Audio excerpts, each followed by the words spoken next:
আমি জোনে ঢুকতে গিয়ে এক স্কোয়াডের হাতে পড়ে যাই। এখান থেকে আমাকে পালাতে হবে, ওরা আমাকে দেখে ফেলেছে। ও যে আমাকে অলরেডি ড্যামেজ দেওয়া শুরু করেছে, আর আমার কাছে ছিল একটা লঞ্চ প্যাড। আমি লঞ্চ প্যাডটা মাইরে টিমমেটের কাছে চলে এসেছি, আর আমার আত্মবিশ্বাস আছে ওরা আমার কাছে আসবে, আমাকে রাশ করবে। তাই আমি টিমমেটদেরকে অ্যালার্ট থাকতে বলি, আর আমি মেডিকেটটা স্পিডটা ফুল করে নিই, আর রাশটাদেরকে খেয়ে দিবে। অলরেডি এসে গেছে, 2টা প্লেয়ার ডাউন। আমার টিমমেট একটা ডাউন হয়ে গেছে, ওদের আরেক 2টা প্লেয়ার আছে সম্ভব পাশাপাশি, আরেকটা সামনে, এটাও ডাউন। এটা লঞ্চ প্যাড মেরে ভাগতে গেছিলো গাইস, রাশ দিয়া বাঁশ খেয়ে গেছে অলরেডি।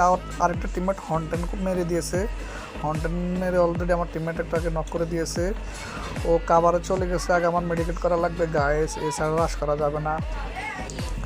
মেডিকেট ফুল হয়ে গেছে, ওই প্লেয়ারটা লিমিটেড হয়ে গেছে গাইস, ওর নাম ছিল জিডব্লিউ শিফাত, লিমিটেড হয়ে গেছে। এদিক দিয়ে আমার টিমমেটগুলোর অবস্থা খারাপ, যেটা বলার মতো না।